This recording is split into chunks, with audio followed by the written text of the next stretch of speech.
जय श्री राम दोस्तों। दोस्तों, जब भी हम हनुमान चालीसा का पाठ करते हैं या भगवान का किसी भी तरह का पाठ पढ़ते हैं, तो उसे कैसे पढ़ना चाहिए ये हमें नहीं पता होता है। हम या तो अगर हमें वो पाठ याद है तो उसे जल्दी-जल्दी में ऐसे ही कुछ भी काम करते हुए पढ़ लेते हैं, या फिर आप अगर मंदिर में बैठकर भी पढ़ते हैं और अगर आपको वो पाठ याद भी है, तो आप उसको 1 या 2 मिनट में पढ़कर जल्दी-जल्दी खत्म करने की सोचते हैं ना? आप या मैं, हम सब यही सोचते हैं। लेकिन ये बहुत गलत तरीका है किसी भी पाठ को पढ़ने का। इससे ना तो हमारा उसमें ध्यान लग पाता है, क्योंकि हम पाठ मुँह से जल्दी-जल्दी में पढ़ लेते हैं। लेकिन हमारे मन में कुछ और चल रहा होता है उस समय। उस समय सिर्फ़ वो पाठ के बोल हमारी ज़ुबान पर होते हैं, ना तो हमारा उसमें ध्यान होता है और ना ही हमारा उस पे कंसंट्रेशन होता है। तो पाठ करते हुए आपको ये 2 बातें ज़रूर अपनानी हैं।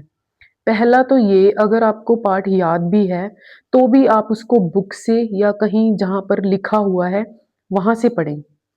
इससे क्या होता है, आपको 2 मिनट की जगह 5 मिनट तो लगेंगे, लेकिन पढ़ने में टाइम लगेगा, बट आपका ध्यान यहाँ फ़ोकस होगा और आपका मन इधर-उधर नहीं भटकेगा।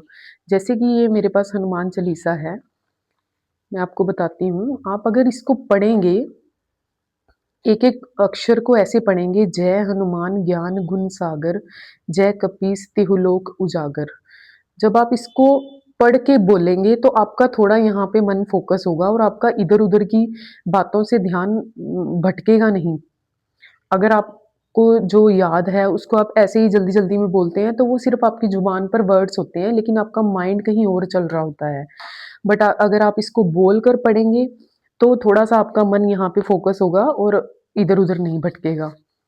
और दूसरी बात आपको ये ध्यान में रखनी है कि जब भी आप उस पाठ को पढ़ते हैं, तो उसको पढ़ते हुए कोई मिस्टेक ना करें, मतलब कोई गलती मत करें।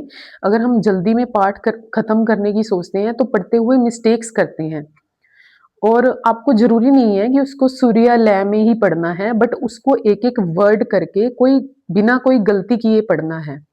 जैसे कि आपको आप इसको ऐसे भी पढ़ सकते हैं, एक-एक वर्ड करके, जय हनुमान ज्ञान गुण सागर, जय कपीस तिहु लोक उजागर। ज़रूरी नहीं कि आपने उसी लय में उसको पढ़ना है।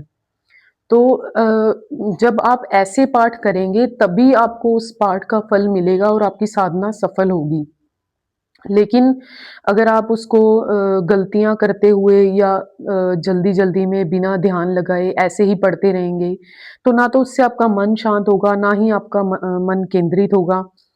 तो उसका पाठ पढ़ने का आपका कोई फ़ायदा नहीं होगा। तो इससे बेटर है कि आप उस पाठ को पढ़ें ही ना। तो आपको ये बातें ध्यान में रखनी है पाठ करते हुए। और अगर आपको वीडियो अच्छी लगी है तो इसको लाइक करें और हमारे चैनल को सब्सक्राइब करें। हम ऐसी ही जानकारी आपको देते रहते हैं। जय श्री राम।